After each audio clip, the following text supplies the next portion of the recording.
When she was a child, a girl named Lara had disappeared.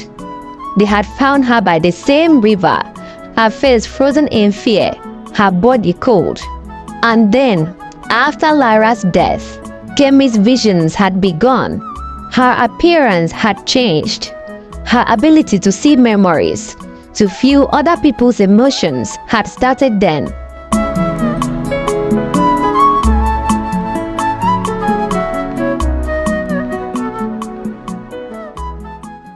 The sun was setting over the village of Nala, casting long shadows over the quiet huts and dusty paths.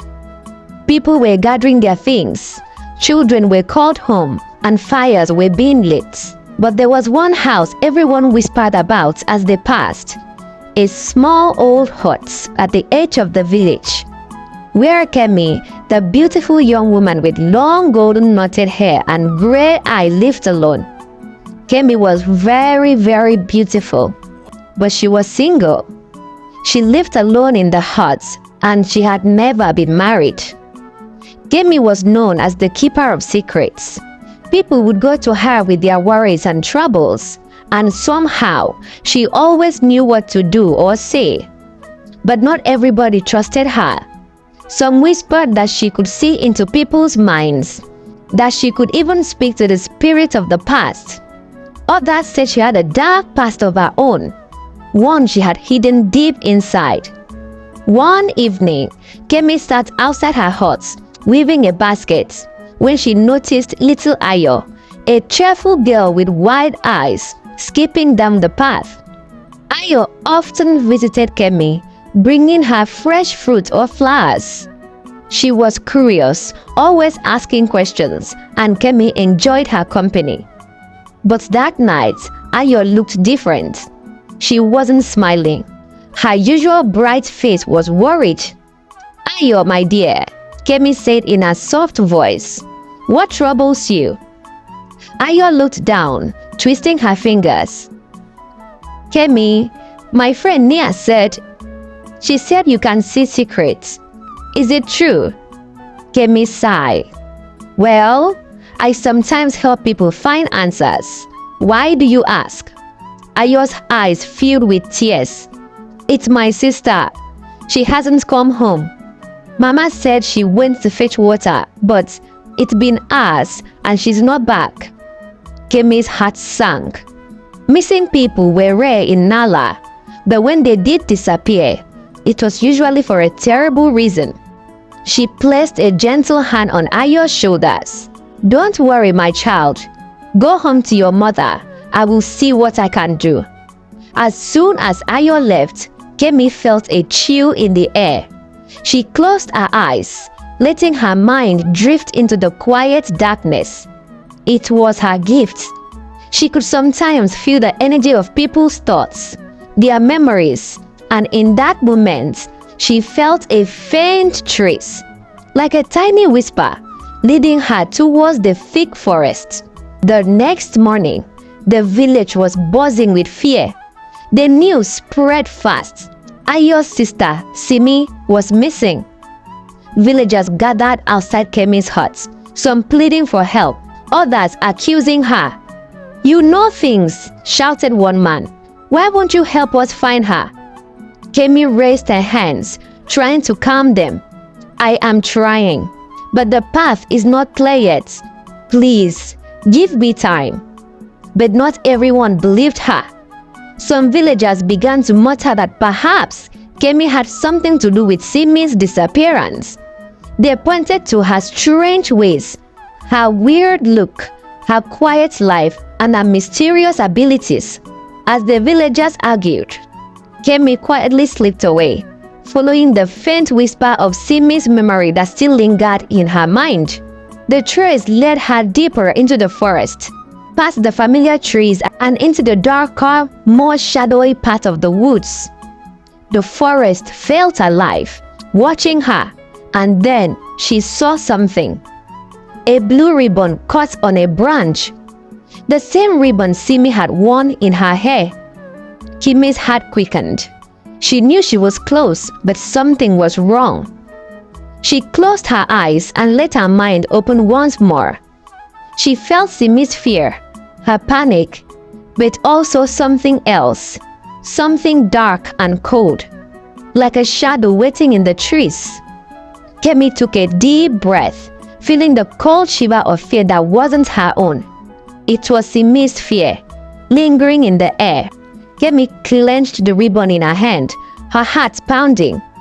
She had to keep going, but something in the shadows made her skin crawl. As Kemi took another step, she heard a rustle behind her. She spun around, her eyes scanning the trees, but there was no one there. Yet the feeling was so strong. She knew she was being watched. She continued on cautiously, her senses alert. Just then, she noticed something glinting near a cluster of rocks. It was a small polished stone, the kind that only appeared by the river. Kemi knew that Simi must have dropped it. She knelt down, picking it up, letting her fingers brush over the cool, smooth surface. As she touched it, another flash of memory filled her mind. Simi, laughing by the river, splashing water with Ayo. Kemi could almost hear her laughter, but it faded quickly, replaced by a darker, more twisted feeling. The image changed, and Kemi saw something strange. A figure standing behind Simi, hidden in the shadows, just watching her. She couldn't make out the figure's face, but its presence sent chills down her spine. Who was this, hiding in the darkness? Was it someone from the village? Or something else? Kemi shook herself from the vision, her mind racing. She knew that whatever was hiding in this forest was dangerous, and it wasn't about to let Simi go. Kemi's thoughts drifted back to her own past, memories she had buried deep.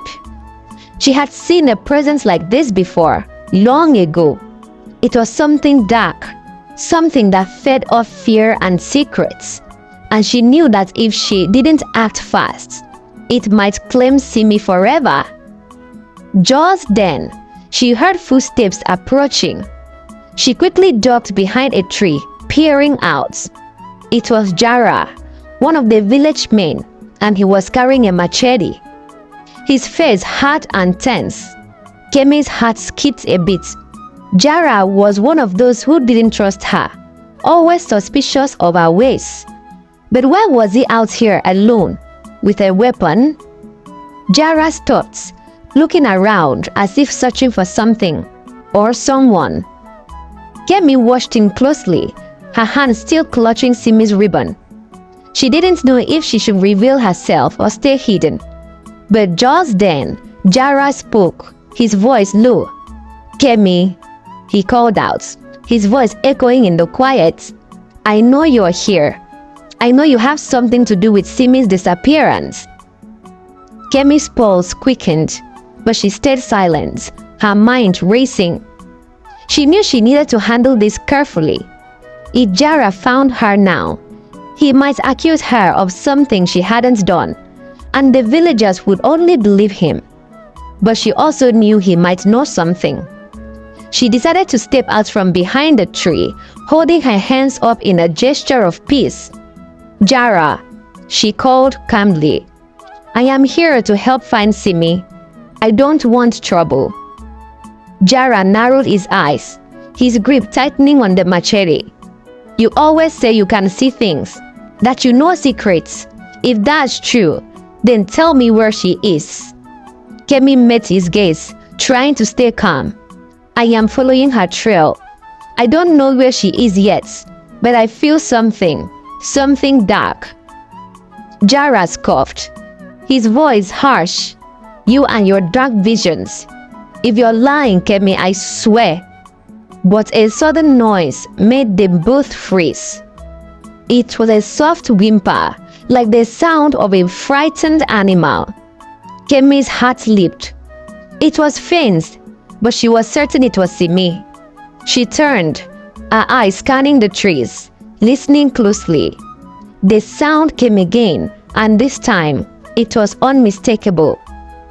"Simi," Kemi called her softly, The whimper grew louder, and then a small voice replied, trembling, "Help!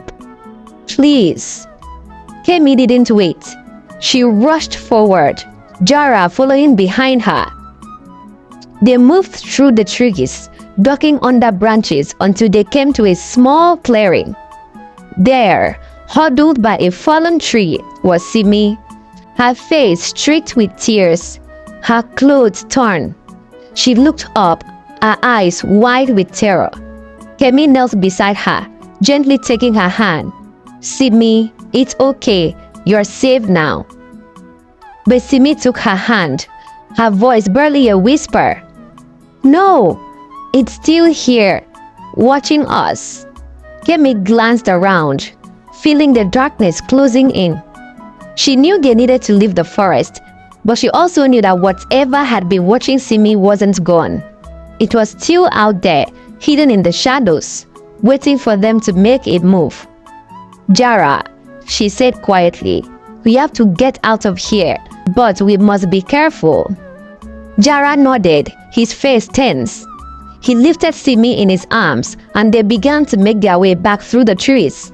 Every step slow and cautious, but as they moved, Kemi couldn't shake the feeling that they were being followed. They emerged from the forest into the quiet of the village, but Kemi felt no relief. The whispers of the forest seemed to linger, clinging to them like a shadow.